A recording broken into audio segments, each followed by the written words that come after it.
Let me tell you about this guy. I'll tell you about this fucker right here. Yeah.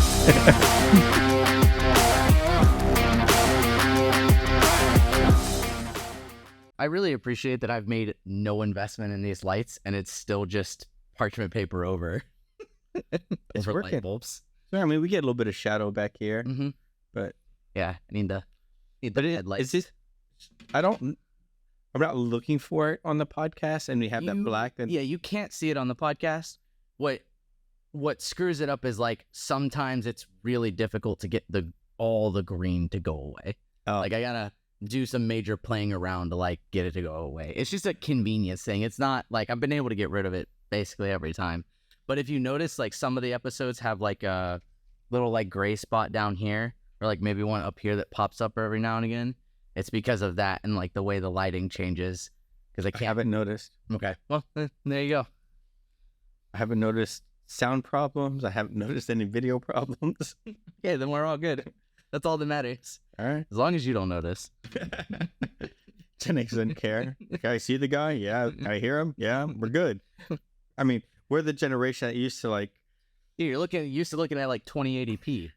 Oh my gosh, we would actually have the Cinemax channel, right? But you have to have like the subscription for it. But if you can get the knob and you just kind of get in between, you can see a very staticky version of the movie, and you can actually hear it, right? So you can actually watch movies in a snowstorm. It's like I watched Superman 2 that way. Growing up, there was like a time period where we stopped like paying for cable. We kind of started switching to like a couple subscriptions, but like not very many. We just had very basic. And my mom, we did set up like an antenna to get like the free TV. And I remember us sitting there and like, the rabbit ear antenna and like adjusting it and all of that stuff to get the channels come in clear. Oh gosh, especially like we did the same thing, right? Because we didn't have cable at all. Right. You have the antenna up there, and like on football Sundays, it's like people have different electrical value, I guess, because like we would get Frankie up there to adjust it, and then he'd hold it and we'd have a good picture and like, okay, good, just stay there. And he's like, but I want to watch too, right? Yeah. Then he'd let go and he'd go and watch, and we'd send Philip up there to do it. And it's like, it's not the same. You just send Frankie back up there. Then now it looks good. There's something wrong with Philip. He's not conductive for the TV waves. Yeah. I don't know what's going on. So we need him to get struck by lightning because it's not going to affect him. That's his superpower. He's non-conductive. Oh, goodness. That's funny. So, you recently went on vacation. I did. Took a nice little break. I did. It was first time in the Caribbean. So I went to the Virgin Islands, St. Thomas specifically. Sent you some pictures while you're at work. Yep. It was much appreciated. Every time I got them, I would let all of our coworkers know that you suck. and that's why I sent them. I was like, what time is it there? Oh, he's still at work. Yeah. It's early here, but he's still at work. So let's send a picture. Well, did you have fun? Did you enjoy the Caribbean? I did. I'll give the rundown, all right? St. Thomas is very, very, very, very, very, very expensive. Okay. All right. They have no measurable agriculture. Okay. They have no rivers, lakes, or streams. They get all of their fresh water from either rain or they convert seawater into fresh water. Okay. So, which is not cheap. It's not cheap. And then all the food and everything gets barged in. And so everything I thought Hawaii was expensive. Then I went to St. Thomas. It was like, so was the like stay, like the hotel and like the flight super expensive there, or was it just like all the extra stuff? All the extra stuff was expensive. The flight, I mean, it was roughly $1,200 for a round trip ticket all the way from here. Yeah, from Seattle, because it's diametric. I mean, yeah, it's pretty far. And it was a flight. Yeah. We took a red eye. Yeah. Right. Seattle to Washington, D.C., D.C. to Puerto Rico. Mm-hmm. Then we had a 4-hour layover in Puerto Rico, which is fine because then we went out, we saw a fort, had some lunch, came back to the airport. Oh, okay. Flew to St. Thomas. Yeah. So I was like a 20-hour flight experience. Mm-hmm. Yep. But the beaches are great. And that's pretty much where I spent all my time, is laying on the beach. I mean, I'm not sure if you can tell. I got a little color to me. I got my yellow back, as I like to say. I don't look the same tone as you anymore. Got my yellow back. Yeah. But you also, when I got back, you left. Yep. Yeah. So I went back home to Tejas over there. That's almost as exciting as the Virgin Islands. Yeah, almost as exciting if it was the same, and it's not at all. So I just went back to do a rotation from... So you worked from home? Right, exactly. So I just worked all week, basically, except did it there instead of here. But I mean, it was nice. It was nice. I got to go hang out with some friends. There's some friends of mine there that they do poker nights, so I got to do some of that. I like which was poker. Fun. Yeah, so that was a lot of fun. And maybe that was the only fun thing I did. Me and my wife went and got pedicures. Oh, so you saw your wife? Yep. Yeah. Pedicures. That's I have never had a pedicure. They're really nice. They're really enjoyable. They do like the massaging your feet and legs and all that fun stuff. And they have like a lot of them now they have like pedicures that are specifically like tailored for guys. So they do a lot of like I guess like extra things, like, they do like hot towels and like they'll also do like a shoulder massage and like all that stuff. Like when you get your pedicure. You do the manscaping stuff too? Oh yeah, absolutely. Just, obviously you can't tell. But yeah, so that was a lot of fun. And honestly, it was just nice being home. Like, I think this was one of the first weeks that, with kind of everything going on, that I was actually home for like a good week. Yeah. So it was a lot of fun. So where did you go on your last vacation? Not just like a staycation type thing, but when you actually went somewhere on vacation, where'd you go? The last like real vacation I think we had, because we've been kind of going and having to visit family for different things, but those haven't really been vacations. Yeah. I mean, I love you go on vacations from that. Like, it's fun for us. Like, I love going and seeing my family and like where some of my family is. Like, they're on beaches and stuff, and it's fun. But it's not the same when I'm like having to make an abrupt trip there versus like a planned time away from work, blah, blah, blah. So I think the last good vacation that we went on was last year. We went on a cruise. My family and I used to do cruises every year, and we kind of paused for a while because of like COVID and all that stuff. And so we went on a cruise, and it was my wife's first cruise. So we got to take her, and that was a lot of fun. And I made sure to take her back to her homeland, Mexico. So the motherland. Yeah, exactly. So that was a lot of fun, and I really enjoy cruises because it's like, pay a couple $100 and, unless you want to like do extra, you don't have to for the money, and you get kind of like everything provided for you. There's like so much free shit to do. Is it quicker for it just to jump over the Rio Grande to come back in instead of going through the whole turnstile on the interstate? Probably. Well, quicker for her? No. Me? Probably. Yeah, that's a really easy sell. They just look at me and like, oh yeah, go ahead. Never mind. So you go on cruises. Where have you gone on your cruises? Because I'm about to go on my first cruise at the end of this year. So mainly the Bahamas and Mexico. Is that how you met your wife? Yeah, exactly. Got on a boat, went to Mexico. Right, exactly. Brought her back. Right, exactly. Got on a boat, went to Mexico. She was there, working for like the tourists and stuff. And I was like, oh, hey. Yeah, so mainly Bahamas and Mexico, but those are like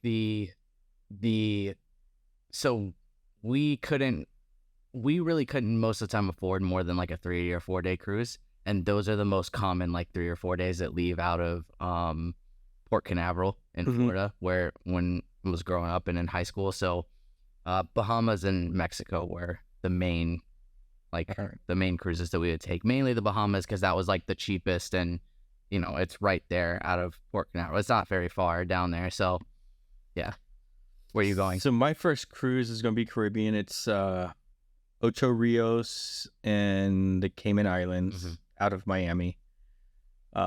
Not setting up the first cruise for success, all right? Because it's a family reunion cruise. And how many people?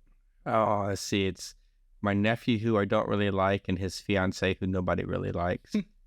It's my niece, who I don't really like, and I think her boyfriend, who most people don't really like. My sister, who does not get along with her son, my nephew. They're not even on speaking terms. Are both going. Right.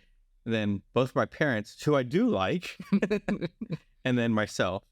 And my parents, this is like, we've actually never done a formal family reunion. It's just show up when you show up type of thing. So this is like the first and probably the last one.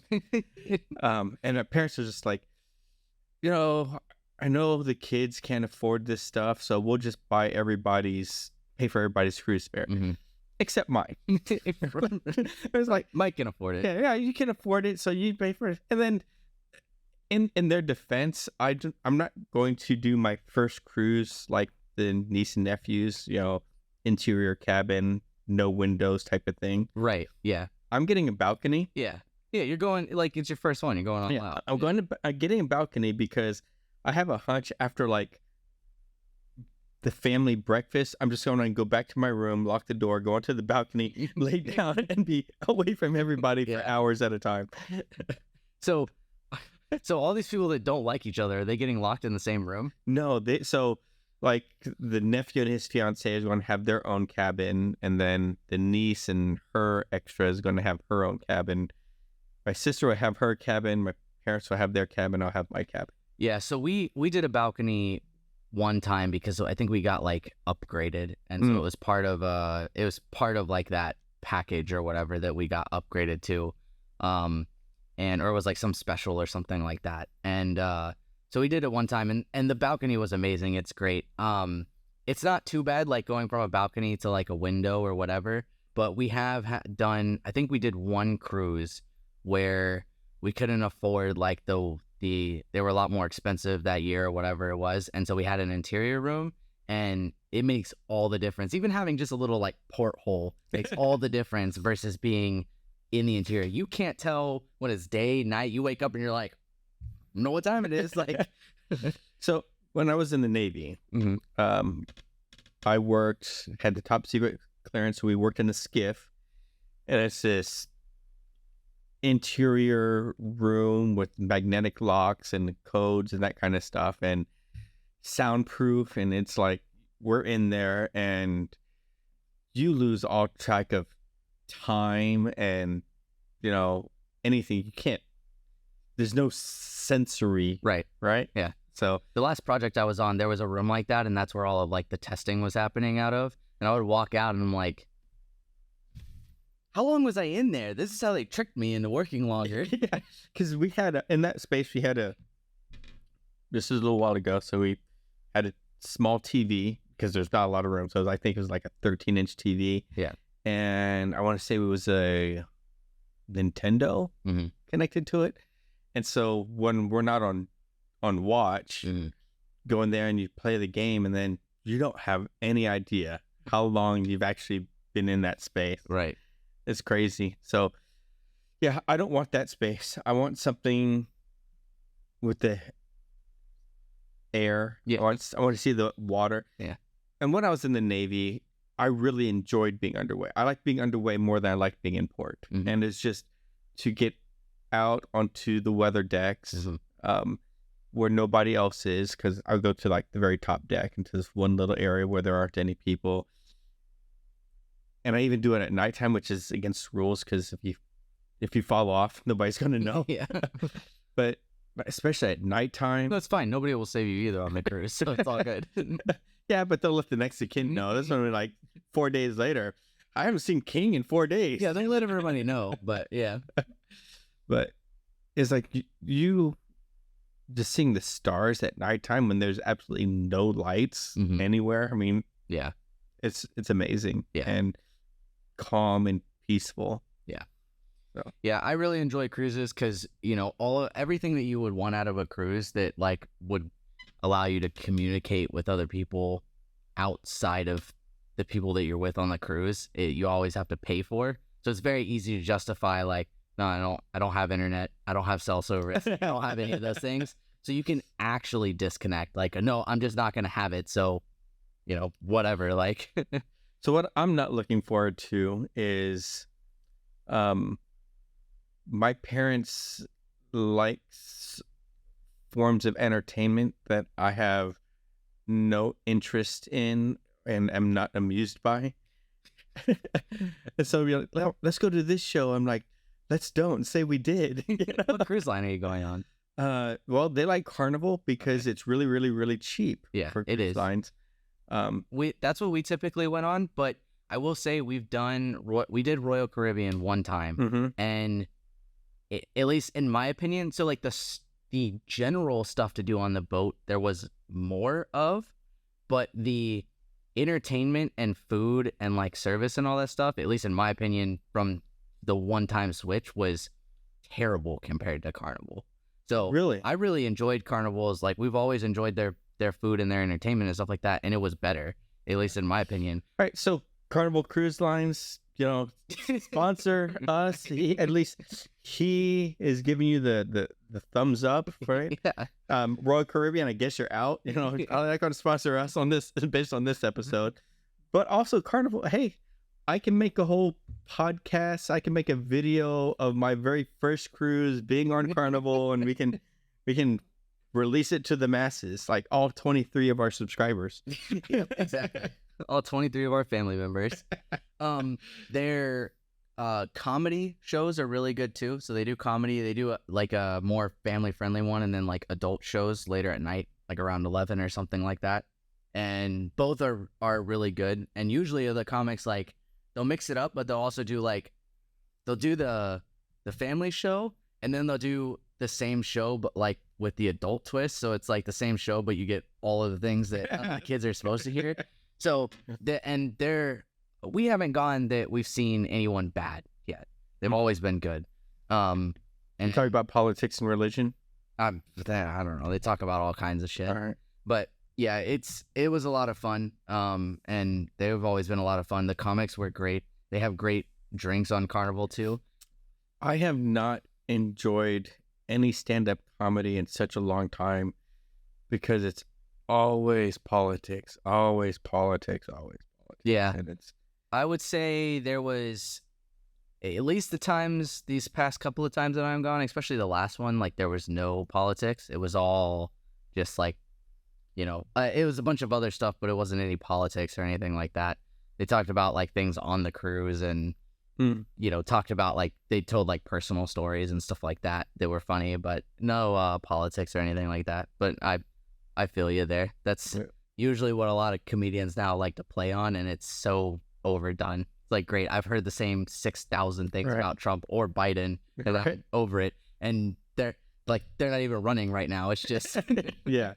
It's kind of why I quit watching Saturday Night Live. You know, it was just like the same, in essence, the same jokes, the same direction, the same side. Well, SNL has like really fallen off, at least in my opinion. Like I obviously didn't grow up watching the older stuff, but I've watched a lot of like the older episodes and things like that. And then you go to now, and it's just the jokes are just not good. Yeah, they're very corny. I really enjoyed it back when Eddie Murphy was on Saturday Night Live.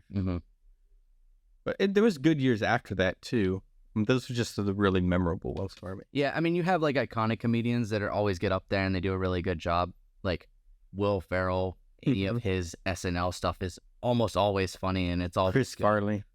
His run was hysterical. Yeah, so you get people up there that like, you know, no matter what year it's in, it's good. But a lot of the newer stuff is just I feel like Saturday Night Live went from the iconic living in a van down by the river to, oh, Trump in a van down by the river. It's like they always have to like throw some thing in there, and it's like stop. Yeah, it's very political based now, unfortunately, and it's very one-sided political. It is based. because they have no sense of humor for themselves. You know, they can't. I can't think of any time where a person on Saturday Night Live was able to make fun of themselves or their own side of, you know. Yeah. I think the closest thing is Bill Maher. Yeah. And that's not Saturday Night Live. Pete Davidson does a good job at like some of that kind of stuff, but there's only a couple of them on there. I do enjoy their version of like the news because they with each other a lot and they get into like a lot of race stuff and make make each other say some pretty racist shit, and that's always really funny and always really good. I liked back when Dana Carvey was making fun of the first George Bush. Right? It was funny, but it wasn't like mean. Yeah. Right? And everything's now is just like just make fun of the accent and like things like that. Yeah.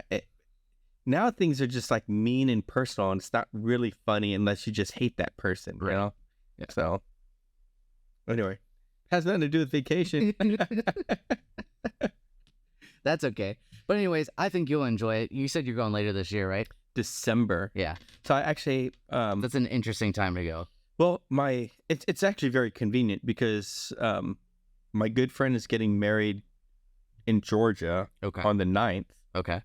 And then I'm going on the cruise out of Florida on the 11th. Oh, okay. So hit the wedding, stay the night. Yeah, go to Florida. Go to Florida on the 10th. You know, drive down to my parents' place on the 10th and then ride with them to Miami. How long are you guys going for? 5 days. Okay. Yeah. I've always felt like probably like 5 to 7 days would be the perfect amount. 4 days is still a little short, but I think once you start getting past, I haven't been on a week-long cruise, but I think once you start getting past a week, I could see it being like, okay, like I'm ready. There are these people who just live on cruise boats. That's got to be interesting. And they say they do it because it's actually cheaper than the homes. Yeah, I guess depending on where you live, yeah, it can be. I know that they got cruises where it's like go for like it's literally like a year-long cruise and you hit all of these countries and like all of that stuff, and it's like, you know, I think one that I saw a few weeks ago somebody was talking about, it was like 90 grand, right?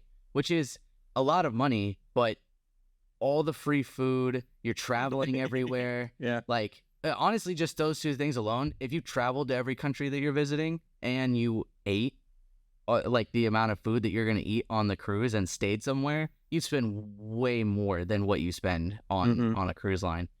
I think the part that would get you is you have all these days when you go on a cruise, right? You have all these days in between your stops. They call them fun days at sea, right? Which is really just the day of how much money can we get out of you while you're here? Because you're bored and you're like, oh, or maybe you go and do the entertainment stuff, but those are kind of spread out. And then you've got some things like, you know, you've got bingo and like stuff like that a lot of people go play, and you put in 20, 30, 40 bucks, whatever, and like try to win money and stuff like that. And your odds are good because there's only 100 other people playing with you rather than you trying to play the lottery or something like that, right? But then the winnings are less. Right, yeah, but then the winnings are less. So, you know, that stuff is fun, but those fun days at sea are definitely where they get you. So, Gen X, the interesting part, Gen X has more money than Gen Z. All right? So that's why that's why my parents won't pay for my cruise. Right. So you have Gen Z friends and that kind of stuff, and you're still young yourself. What kind of vacations do like your friends do? So I this is gonna sound like pompous a little bit. I go for it. This is being arrogant ass. Right. But so a lot of the friends that I have also went to the same like STEM schools, and they're all in like the tech industry. So they're not like doing terrible, like coming out of school, right? So it's not like we're super broke and like, so our vacations don't need to be, well, let's like just hop in a van and like go somewhere or whatever. But I would say that I know like a couple of my friends are going on a cruise.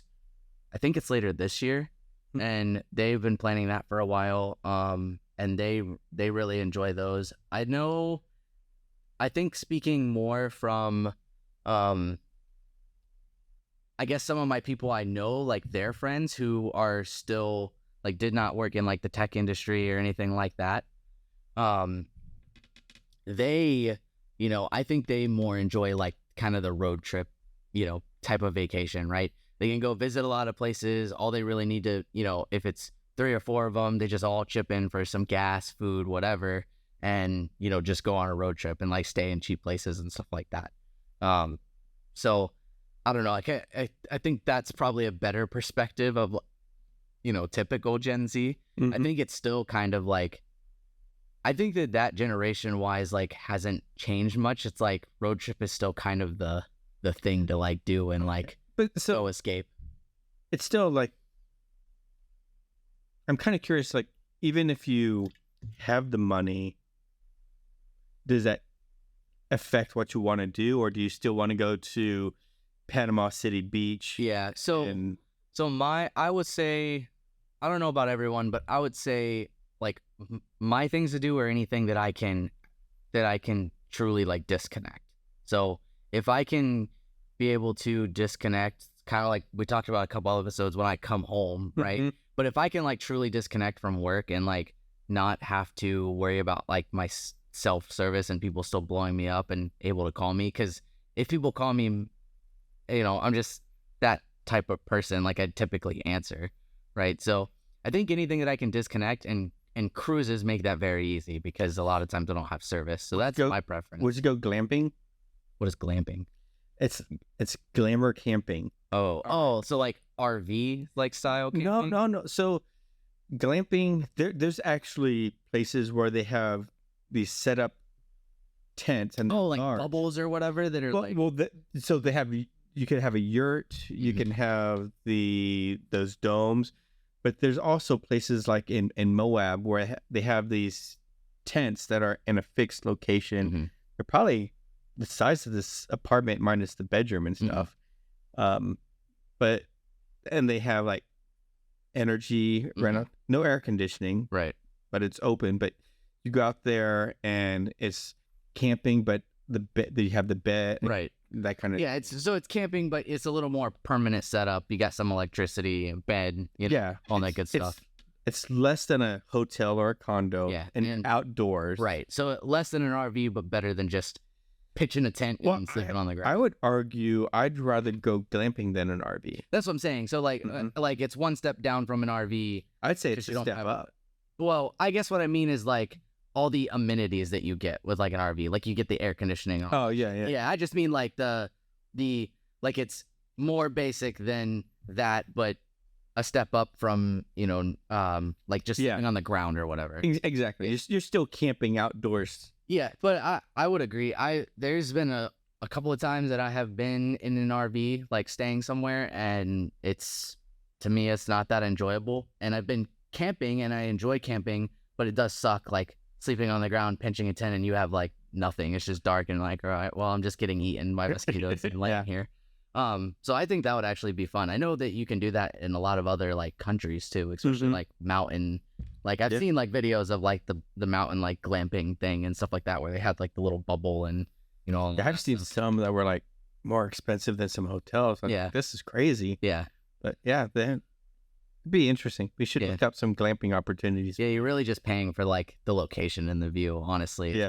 What you're getting out of it. But yeah, I think that would be a lot of fun. Yeah, really just anything. I don't know if it's everybody, but really just anything that I can disconnect from and, kind of have that excuse of like, oh, I don't have anything. Sorry. Goodbye. I'll see you when I see you. That's when you book a camping area like in Yellowstone or something. And you send a couple people ahead to set everything up a couple days in advance. And then you arrive and you just like slide on in. And when it's time for you to leave, you just leave and then call them up. And they come and tear everything down. And Yeah, I think it would be fun to do. So like glamping sounds like a lot of fun. I do think it would be cool. Like they have the little pop-up RVs that are very light that like almost anything can tow, and it's basically just a bed that flattens down and like stuff like that. I think that that would be kind of fun too. Like just being able to drive somewhere and Yeah. up and just go to sleep. It's not quite the same, but you kind of get that like, oh, I can just go anytime I want kind of thing. Here's my problem with all of the camping that you really see in America, at least, is campgrounds suck. Right? I go camping to get away from a bunch of people, not just to spend time with a bunch of people outside where it's less comfortable. Right. Yeah, I went camping with a bunch of so in college they had like the astronomy club, right? They went camping, and it had nothing to do with astronomy, which I was actually like interested in. I was like, oh, that'd be cool. Like we got telescopes, like all this shit, right? We get to go look at like planets and all that fun stuff, and all it was people that had their rich parents lend them their RV, and they brought a bunch of kegs and they just drank and partied and had a bunch of lights on, and it was like, all right, well, this isn't fun at all. I was like, I can see how that would be enjoyable, but when I'm coming out here to like try to get away from everybody and like go like do this event and like look at stars and shit, and it's like now I've got all this light pollution and all that stuff, I can't even enjoy, and that's what a lot of campgrounds are. Yeah. This is like you sleep there and you go somewhere else. Right. So I get it. How about like adventures? Like, you ever do or interested in doing like adventure vacation? I think that would be fun. So when Gabby and my wife and I first came out to, first time or second time, to Seattle, we met this family. It's kind of along this line. I don't know if it's exactly the same thing you're talking about, but we met this couple who, there's a website called On a Whim, and basically you take this like 100 episode or 100 like questionnaire thing for each person, and then they take that and they're like, okay, basically how much do you want to spend, and you put in your amount on how much you want to spend, and they plan an entire like adventure style like vacation out for you. And basically you don't find out until like the week before on where you're going and when your flight is, and then every day you basically don't know the activity until a few hours before, so they book it all for you, and then you just like show up to things and you do them. That sounds horrible. For you, maybe. Absolutely horrible. But I think it would be fun. Like you have that sense of like, but you don't like surprises. I hate surprises. Surprises are a form of... That would be really hard for you. But I think for people that like just want, like, can be very bad at planning their vacation, where they don't just like go and sit in a hotel and like, okay, so what the hell do we do now? I think it's really good for like stuff like that. And it's like, oh, we're just showing up at this event. Like, well, what's going on? But we're going. Yeah, no. No. How about your grandmother? What does she do for vacation? They would go on a lot of cruises. So cruises seems to be a theme. It seems to be a theme in our family. So maybe we should examine like cruise line stocks. It seems to be making a comeback from COVID. Yeah. Is that because you're going on a cruise? Or is that because you got stocks pulled up right in front of you? No, I pulled up. So I've never been on a cruise. But during the pandemic, when everything was tanking, airlines, cruise lines, all that kind of stuff is tanking, and I was like, I want to get some of this stuff on my radar to see how much it's going to tank, because eventually this pandemic's going to end and it's going to come back to normal, and then theoretically the stock prices should jump back to their historical average. Yeah. So I've been just eyeballing that. They haven't made it back there yet, but inflation and things of that nature. Yeah, we're starting to just now come back down to a more like steady. Yeah, normal. We're still trying to figure things out. Yeah. But so I am still watching some cruise lines, and cruises seem to be popular just based on this conversation. I think it's that bang for your buck, right? I can pay, even especially if I get an interior room, I can pay $200 a person, and if I don't want to do extras on wherever I'm going, like snorkeling or whatever the hell you can do, the excursions and stuff like that. I pay $200 a person and I get, food, drink at dinner, shows, entertainment, all of that stuff. I get to go to a new island or wherever and come back, and it's a lot of bang for your buck in my opinion.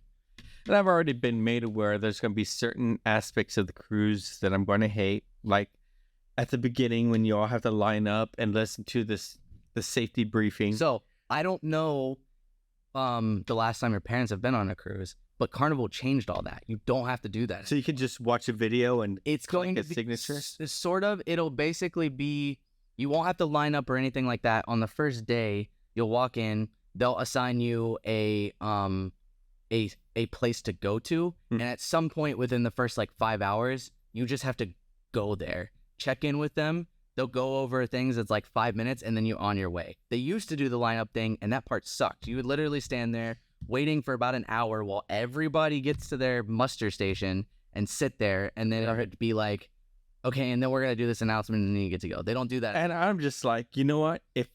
If this thing is going down, and I can't figure out how to get into the water, it's a sinking boat. All right. If I can't figure out how to get into the small boat or how to tread water, all right, just let me go. All right.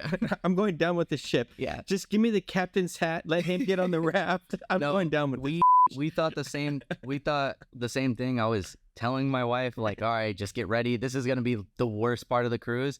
And Carnival changed all that, and that's how they do it now. It's amazing. It's so much easier. So you'll enjoy that. You won't have to go through that. On the upside, I was doing some research, and I see that if you upgrade to the balcony, you get a little bit more concierge services, and so I'm really the highlight of the trip might be me thumbing my nose at my family and laughing at them going through stuff that I can skip. Yeah. Oh man, well, you'll have fun. I think. I hope so. It's really the family component that I'm mostly concerned about. Yeah, I can have fun on a boat just laying on a lawn chair on the balcony and not having anybody around me. Yeah, well, and the good thing is that you'll have that opportunity. You can just lock the door, hit room service. Right, exactly. Just bring it into the balcony. That's where I am. Yeah, exactly. All right, so I was kind of off tangent from the vacations. I went on vacation. Now we're talking about future vacations, but whatever. Yeah, all in all, same. Subscribe, like, comment, all those. Yes, hit that. All those good things. Notification if you bell. Keep subscribing, then we can afford to go on more vacations and tell you about them, because obviously you really want to know. Right, exactly. That's what you subscribe for. Yeah. I'm going to, before you sign off, I'm going to get my vacation sunglasses. Oh, there you go. All right. Super bright. Get into the mood. Yeah.